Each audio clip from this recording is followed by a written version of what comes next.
New ইয়র্কের Manhattan থেকে আপনাদের সঙ্গে আছে আমি খালেদ মহিউদ্দিন। একটু দেরিতে হলেও ঈদ মোবারক বলতে চাই। আজ আমরা যাকে সঙ্গে পেয়েছি তিনি বাংলাদেশের সাবেক প্রধানমন্ত্রী শেখ হাসিনা।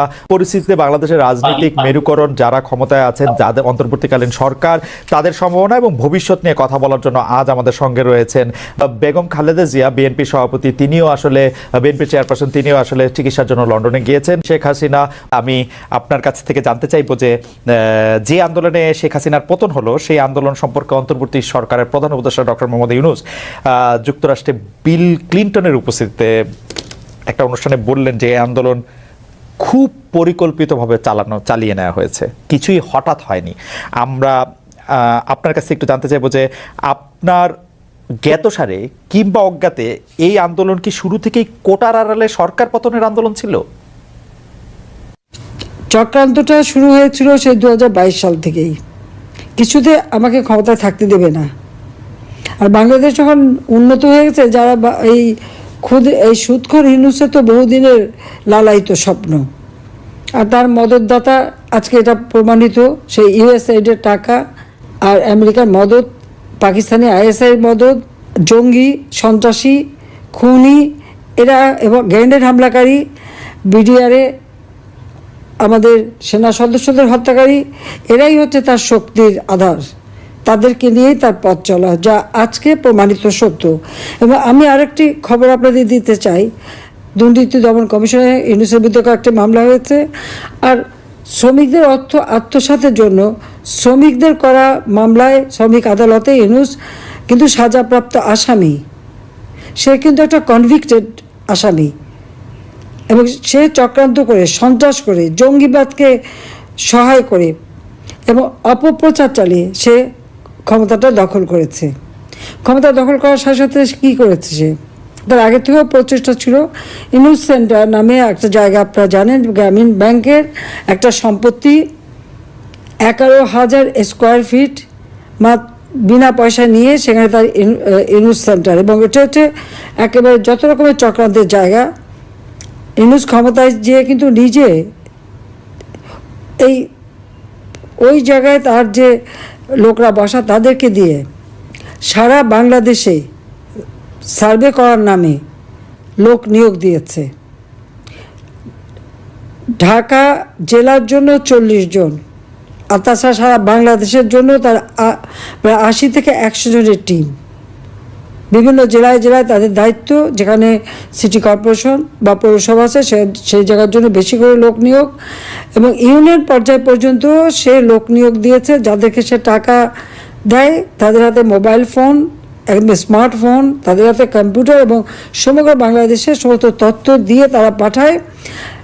এই যে তথ্যগুলি সে সংগ্রহ করে যাচ্ছে, সেটা হচ্ছে আওয়ামী লীগের নেতারা কে বেশি জনপ্রিয়, অতীতে থেকে জনপ্রিয় ছিল বা এমপি ছিল বা চেয়ারম্যান ছিল বা কি ছিল, বা ভবিষ্যতে কে হবে আর বর্তমানেও কে আছে, এই সমস্ত তথ্যগুলি সংগ্রহ করা। বিত্তশালী সম্প্রদায় কাকে সমর্থন দেয়, আওয়ামী লীগকে দেয় না কাকে দেয়, তাদের তথ্য সংগ্রহ করা। এবং আওয়ামী লীগ, বিএনপি, জাতীয় পার্টি, জামাত কার কোথায় কী অবস্থা, ভোটের কী অবস্থা, এই সমস্ত তথ্য সংগ্রহ করার জন্য তার কিন্তু এজেন্ট নিয়োগ করা আছে। এছাড়া সে যে বিশাল গুন্ডা বাহিনী পালে, 1000 মোটরসাইকেল তাদেরকে দেওয়া হয়েছে এবং তাদের হাতে স্মার্টফোন এবং কয়েকটা মাদ্রাসা, কিছু ইউনিভার্সিটি, 35টা কলেজ ইউনিভার্সিটির কিছু ছেলে মেয়েকে সে টাকা দিয়ে পেলে পুষে রাখে এবং তাদেরকে দিয়ে যত অঘটনগুলি ঘটায়। এবং এটা যে তার একটা সেই মানে সূক্ষ্ম পরিকল্পনার ফসল, সেটা সে নিজেই বলে ফেলেছে বিল ক্লিনটনের অনুষ্ঠানে। খুব খুশি মনে হাত বা নাচিয়ে বলল যে এটা এখানে ছাত্র না, জনতো না, এটা হচ্ছে তার ম্যাটিকুলাস ডিজাইন করা মাস্টার মাইন্ড দ্বারা এই এমন ঘটনা ঘটিয়েছে যে শেখ হাসিনাকে ক্ষমতা থেকে হটিয়ে সে অবৈধভাবে জোর করে ক্ষমতাটা দখল করে নিয়েছে, মানে ডাকাতি করে ক্ষমতা নেওয়া। এবং ক্ষমতা নেওয়ার পরই আওয়ামী লীগের উপরে যত রকমের অত্যাচার, আর এই অত্যাচারে আরও উৎসাহিত হয়ে বিএনপি আর জামাত তো আছেই। কারণ জামাতের কথা হচ্ছে আমরা যুদ্ধাপরাধীদের বিচার করেছি, যেখানে জিয়াউর রহমান যুদ্ধাপরাধীদের মন্ত্রী করেছিল, আর যারা সাজাপ্রাপ্ত আসামি তাদেরও ছেড়ে দিয়েছিল। গোলাম আজম পাকিস্তানি পাসপোর্ট নিয়ে পাকিস্তানি ছিল, তাকে আবার ফিরত এনেছিল। কাজে তাদের আমরা বিচার করেছি, কাজে সেই প্রতিশোধ দেবে। আর জাতির পিতা বঙ্গবন্ধু শেখ মুজিবুর রহমানের হত্যাকারীদেরকে জিয়াউর রহমান ইন্ডেমনিটি দিয়েছিল, দায় মুক্তি, তাদেরও বিচার করেছি। আজকে আপনারা দেখেন 7ই জুলাই 2024 সালে যে আন্দোলন, কই পুলিশ তো কিছু বলেনি আন্দোলনকারীদেরকে, আমরা তো কিছুই বলিনি, বরং তাদের সাথে আলোচনা করা, তাদের পাশে থাকা। মেয়েরা যখন পথে নেমেছে তাদের নিরাপত্তা, ওই মেয়েরা যখন স্লোগান দেয় শেখ হাসিনা পদত্যাগ চায়, আর আমি তখন তাদের নিরাপত্তা দেই যে তাদের জন্য কোনো রকম অসুবিধা না হয়। আজকে তাদের অবস্থাটা কি? এখন মেয়েরা ঘর থেকে বেরোতে পারে না। তারা এমনই আন্দোলন করলো আর এমনই স্বাধীন করে ফেললো দেশ যে এখন নিজেরাই ঘরবন্দি। এখন যাবে কোথায়, তারা কি করবে? আর সেই যেটা কোনো কোটা ইস্যুই ছিল না, সেই কোটা আন্দোলনই বা তাদের কোথায় গেল?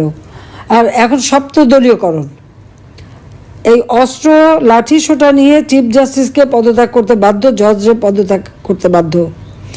কোনোদিন এই অবস্থায় কখনো বাংলাদেশকে ভাবতে পারেনি। শিক্ষকদের চাকরি থেকে বের করে দিচ্ছে, ইউনিভার্সিটি, কলেজ, স্কুল সব জায়গায় ছাত্রছাত্রীদের অপমান করাচ্ছে, প্রতি পদে পদে চরমভাবে মানবাধিকার লঙ্ঘন করে যাচ্ছে।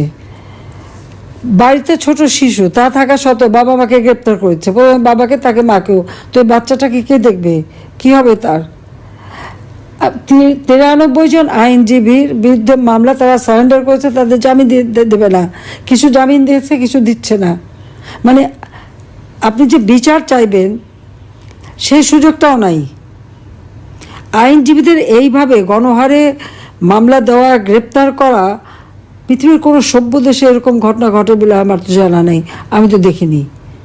কাজে বাংলাদেশে আজকে কি? আইনের শাসন নাই, ন্যায় বিচার পাওয়ার অধিকার নাই, নারীদের কোনো স্বাধীনতা নাই। এবারে ঈদে শ্রমিকদের কান্নায় ভরা, 1100 ইন্ডাস্ট্রি বন্ধ, শ্রমিকদের কাজ পায় না। তার উপর আমার আওয়ামী লীগের নেতাকর্মীদের ঘর বা বসত বাড়ি, ব্যবসা প্রতিষ্ঠান, তাদের গরুর খামার, মৎস্য খামার, মুরগির খামার, ফলের বাগান সবই ধ্বংস।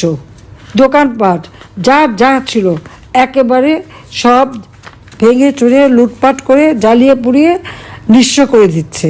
কেন? আওয়ামী লীগ যেন আর কোনোদিন মাথা তুলে দাঁড়াতে না পারে, এটাই তাদের চেষ্টা। হাজার হাজার ছাত্রছাত্রীরা আজকে লেখাপড়া করতে পারে না, ডিগ্রি কেড়ে নেয়, তাদেরকে পড়াশোনা করতে দেবে না। একটা মেয়ে পরীক্ষা দিতে গেল, তাকে কিভাবে লাঞ্ছিত করলো, তাকে যারা মারলো, চুল ধরে টেনে মাটিতে ফেললো, পুলিশ দাঁড়িয়ে থাকলো, সেনাবাহিনীর সদস্য দাঁড়িয়ে থাকলো, অপরাধীদের কিছুই বললো না। আর যে মার খেলো সে মেয়েটাকে ধরে নিয়ে জেলে পড়লো। এই পুলিশ, সেনাবাহিনী হোক, প্রশাসন হোক, জনগণের ট্যাক্সের টাকায় তারা বেতন পায়। আর তাদের সকলেরই আমি কিন্তু জীবন মান উন্নত করে দিয়েছি, বেতন ভাতা বাড়িয়ে দিয়েছি। কিন্তু এখন কি দেখলাম, তাদের কাছ থেকে জনগণ ন্যায় বিচার পেতে পারে না। এটা কোন ধরনের অবস্থা? একটা ইউনিয়ন পর্যন্ত এজেন্ট লাগিয়ে দিয়ে হাজার হাজার টাকা কোটি টাকা খরচ করে ইউনুস এখন কীভাবে আওয়ামী লীগ, 14 দল, মুক্তিযোদ্ধা, তাদেরকে নিঃস্ব করে দেওয়া, তাদেরকে ধ্বংস করে দেওয়া, সেই চেষ্টাই করে যাচ্ছে। আর তার দোসর জঙ্গি, সন্ত্রাসী, খুনি, দুর্নীতিবাজ, অবৈধ অস্ত্রধারী এবং জেলখানা থেকে তাদের সবাইকে মুক্তি দিয়েছে। গ্রেনেড হামলাকারী থেকে শুরু করে কেউ বাদ নেই, মুক্তি দিয়ে জেল ভরে ফেলেছে আমার আওয়ামী লীগের নেতা কর্মী দিয়ে। সবচেয়ে বড় কথা, পিটিয়ে মানুষ হত্যা করা, এমনকি আইনজীবীকে পিটিয়ে হত্যা করলো, মাথা কোপানো, মানে বর্বরতা। পাকিস্তান আর্মি গুলি করে মানুষ মারত, আর এরা এমনই বর্বর যে পিটিয়ে হত্যা, এমনকি অন্তঃসত্ত্বা নারী পুলিশ কনস্টেবলকেও ছাড়েনি। আর আমাদের মেয়েদের উপরে ইফতার বন্টন করছে, তাকেও, তার উপরে জুলুম, তাকেও মেরে পাতা ফাটিয়ে দিয়েছে এবং কয়েকটা সেলাই পড়েছে।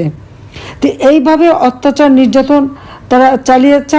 আর মামলা দেওয়াতে তো আমার মনে হয়, আমি এ পর্যন্ত যত হিসাব প্রায় 70,000 মামলা, আর এজাহারভুক্ত আর অজ্ঞাতনামা ধরলে প্রায় 4-5 লাখ হবে আসামি করে দিয়েছে। কারণ আমার বিরুদ্ধেই তো কতগুলি মামলা, 288টা মামলা, তারপর আর একটা দিয়েছে রাষ্ট্রদ্রোহী মামলা। আমি ইউনিভার্সিটি জিজ্ঞেস করি, রাষ্ট্রটা কার?